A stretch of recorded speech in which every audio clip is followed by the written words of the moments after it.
The magic of thinking big chapter 2। अपने बहानों का इलाज करें क्योंकि असफलता एक बीमारी है। असफल लोगों को दिमाग की एक भयानक बीमारी होती है और वो बीमारी है एपेंडिसाइटिस, जिसे राइटर डेविड ने बहानासाइटिस का नाम दिया है। सफल और असफल लोगों पर अध्ययन करके ये पाया गया है कि जो व्यक्ति जितना सफल होता है वो उतने ही कम बहाने करता है। वहीं असफल व्यक्ति तुरंत ही बता देगा कि किस वजह से वो सफल नहीं हो पाया। क्या सफल व्यक्ति बहाने नहीं बना सकता?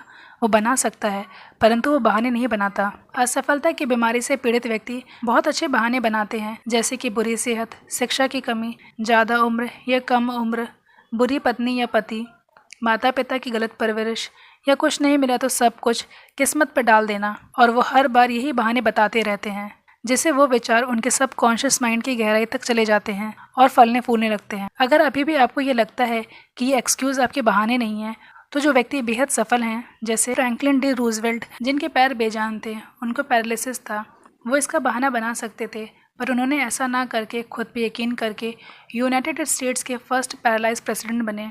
वैसे ही ट्रूमैन अपनी शिक्षा की कमी का बहाना बना सकते थे। स्टीफन हॉकिंस अपनी बीमारी का बहाना बना सकते थे। ऐसे न जाने कितने उदाहरण हैं उन लोगों के जो सच में किसी भी बहाने के पीछे छिप सकते थे, परंतु उन लोगों ने ऐसा नहीं किया। अगर बात करें लोगों के बहानों की, तो ये कई तरह के होते हैं, जिसमें 4 तरह के बहाने बहुत ही कॉमन होते हैं। फर्स्ट है सेहत का बहाना, सेकंड है बुद्धि का बहाना, थर्ड है उम्र का बहाना और फोर्थ है किस्मत का बहाना। ये तो आप समझ गए हैं कि 4 कितने कॉमन बहाने हैं जो लोग अक्सर करते रहते हैं। अब इन सभी पे डिटेल में बात करते हैं। सेहत का बहाना। इस दुनिया में कोई भी पूरी तरीके से स्वस्थ नहीं है। हर एक के साथ में कोई ना कोई स्वास्थ्य संबंधी समस्या होती है। असफल लोग अपने फेलियर के लिए बीमारी का बहाना करके उसके सामने घुटने टेक देते हैं। वहीं सफलता चाहने वाले व्यक्ति ऐसा नहीं करते। The magic of thinking big के राइटर डेविड को ये सीखने को तब मिला जब वो एक ही दिन में 2 अलग अलग व्यक्तियों से मिले। डेविड को पहला व्यक्ति जो मिला उसकी उम्र 30 साल की थी। उसने बताया कि उसे हृदय रोग है और उसे खुद का ध्यान रखना पड़ता है। यहाँ तक कि वो 4 डॉक्टर्स के पास जा चुका है, परंतु डॉक्टर्स उसके दिल में कोई भी बीमारी नहीं ढूंढ सके। उस व्यक्ति ने डेविड से पूछा कि ऐसी स्थिति में उसे क्या करना चाहिए। डेविड ने कहा कि मैं हृदय रोग के बारे में तो ज़्यादा नहीं जानता, परंतु एक आम आदमी के रूप में मैं आपको ये बता सकता हूँ कि इन परिस्थितियों में आपको किसी अच्छे हृदय रोग चिकित्सक के पास जाना चाहिए। चेकअप करवाने के बाद में जो डॉक्टर्स बताएंगे उसे अंतिम बात मान लेना, क्योंकि आप ऑलरेडी 4 डॉक्टर्स को दिखवा चुके हैं। डेविड ने कहा कि हो सकता है आपके हृदय में कोई रोग ना हो, ये आपके मन का वहम हो, परंतु अगर आप चिंता करेंगे तो एक न एक दिन आपको सचमुच हृदय रोग हो जाएगा। ज़्यादातर लोगों की बीमारी का असली कारण मानसिक या भावनात्मक होता है। साथ में हमेशा जिंदा दिल रहना चाहिए। जैसे डेविड के एक फ्रेंड कहते थे, मैं तब तक जिंदा दिल रहूँगा जब तक कि मैं मर ना जाऊँ। मैं ज़िंदगी और मौत को लेकर फालतू चिंता नहीं करूँगा। जब तक मैं इस धरती पर हूँ तब तक मैं जिंदा हूँ, तो मैं अधूरी ज़िंदगी क्यों जीऊँ। बीमार व्यक्ति सोच कर अपनी ज़िंदगी कम करता है, जबकि इसकी जगह उसे जिंदा दिली से जीना चाहिए। उसी दिन डेविड जब हवाई जहाज़ में थे तो उनको दूसरा अजीबोगरीब अनुभव हुआ। डेविड अपनी सीट पर बैठे थे, तभी उन्हें टिक टिक की आवाज़ सुनाई दी। उन्होंने हैरानी से अपने पड़ोस में बैठे आदमी की तरफ देखा जिसके पास से वो आवाज़ आ रही थी।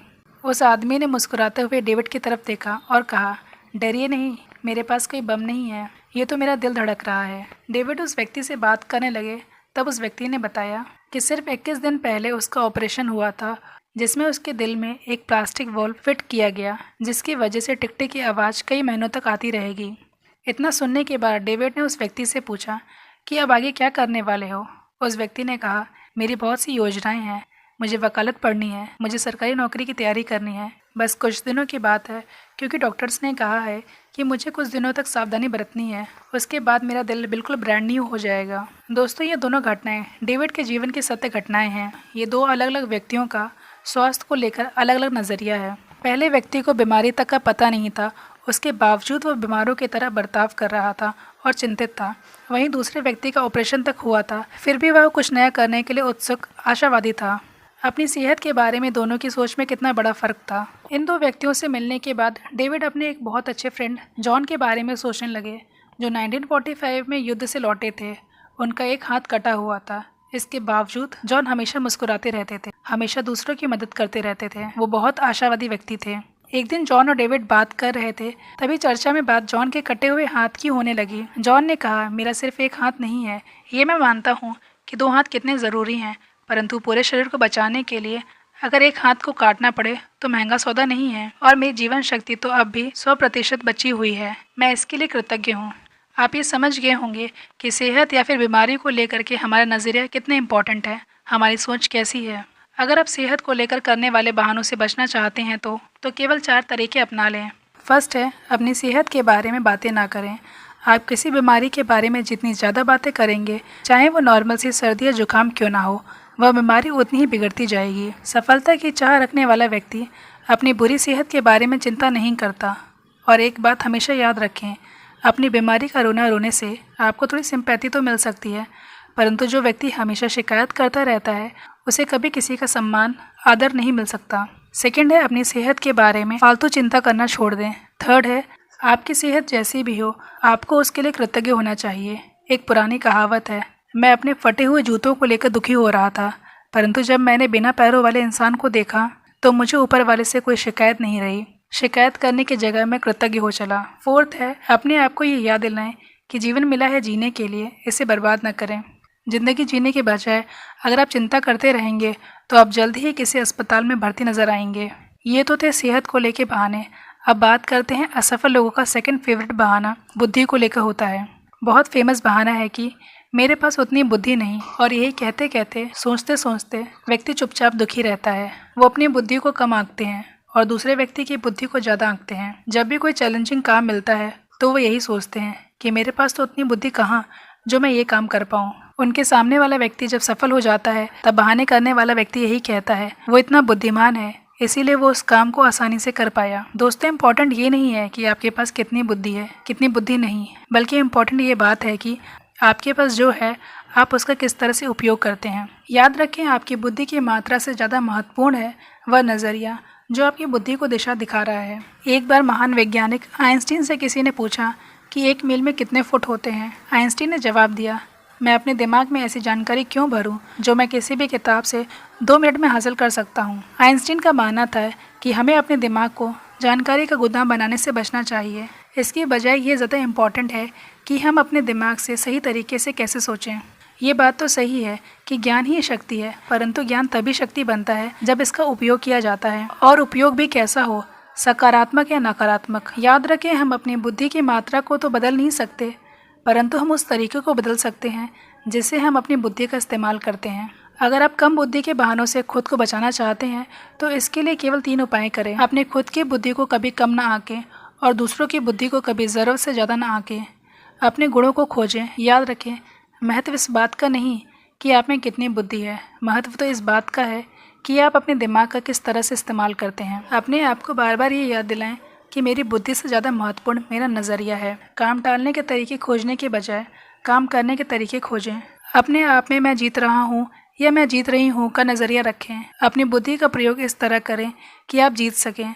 अपनी बुद्धि का दुरुपयोग अपनी असफलता के अच्छे बहाने खोजने में ना करें।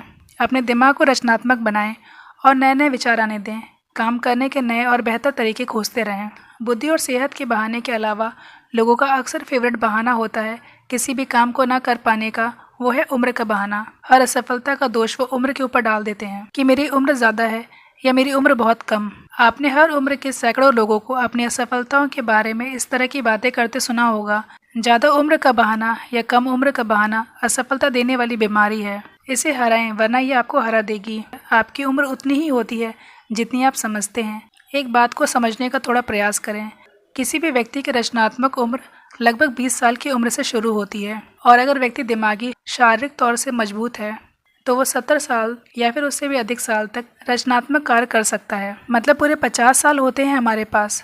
अगर कोई व्यक्ति किसी काम को 30 साल या फिर 40 साल की उम्र से शुरू करता है तो वो ये ना सोचे कि इतनी उम्र होने के बाद वो काम को शुरू कर रहा है, बल्कि इस बात पे ध्यान दे कि आपके पास अभी अपने रचनात्मक वर्ष कितने प्रतिशत बचे हुए हैं और कितने बाकी हैं। जैसे 30 साल की उम्र के व्यक्ति के पास उनकी रचनात्मक ज़िंदगी अभी 40 साल बाकी है, वहीं 40 साल के व्यक्ति के पास 30 साल की रचनात्मक ज़िंदगी बाकी है।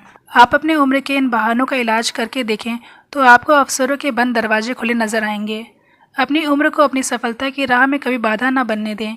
इसलिए उम्र के बहानों से बचने के लिए हमेशा अपनी प्रेजेंट एज के बारे में पॉजिटिव सोच रखें। ये सोचें कि मैं अभी युवा हूँ, ये ना सोचें कि अब मैं बूढ़ा हो चुका हूँ। नए लक्ष्यों को हासिल करने की कोशिश करते रहें। हमेशा इस बात पे ध्यान रखें कि आपके पास अभी कितना रचनात्मक समय बचा है, क्योंकि जब आप ये सोचते हैं कि अब तो समय निकल चुका, तभी आपके हाथ से सचमुच समय निकलता है। और ये सोचना छोड़ दें, मुझे ये काम सालों पहले शुरू कर देना चाहिए था। यह असफलता की सोच है। सफल व्यक्ति ये नहीं सोचता। सफल व्यक्ति यही सोचता है कि अभी मेरे पास बेहतरीन वर्ष बचे हैं। दोस्तों, हर एक बहाने का उपाय तो समझ आता है, चाहे वो सेहत का हो, उम्र का हो या फिर बुद्धि का। परंतु इस बहाने का, इस बीमारी का इलाज क्या है कि मेरी किस्मत ही खराब है। आप कुछ नहीं कर पाए तो वही उसके लिए आपकी किस्मत खराब, वही सामने वाले व्यक्ति ने वही काम कर लिया तो उसकी किस्मत अच्छी। ये सब मूर्खतापूर्ण बातें हैं। जो लोग आज किसी मुकाम पे पहुंचे हैं, इसके पीछे उनका नज़रिया, उनकी कड़ी मेहनत थी। अपनी मानसिक ऊर्जा को ऐसे सपने देखने में जाया ना करें जिसमें बिना मेहनत की सफलता हासिल की जा सकती है। हम किस्मत के सहारे सफल नहीं होते। इसके बजाय आप अपने में ऐसे गुण विकसित करें कि आप सच में सफल हो सकें। उम्मीद करते हैं आपको ये एहसास हो पाया होगा कि आज तक कितने तरह के बहाने करते आए हैं। अब वक्त है उन बहानों को दूर करके एक्शन लेने का। मिलते हैं नेक्स्ट वीडियो में the magic of thinking big के नेक्स्ट चैप्टर के साथ में। हम आपके सफल जीवन की कामना करते हैं।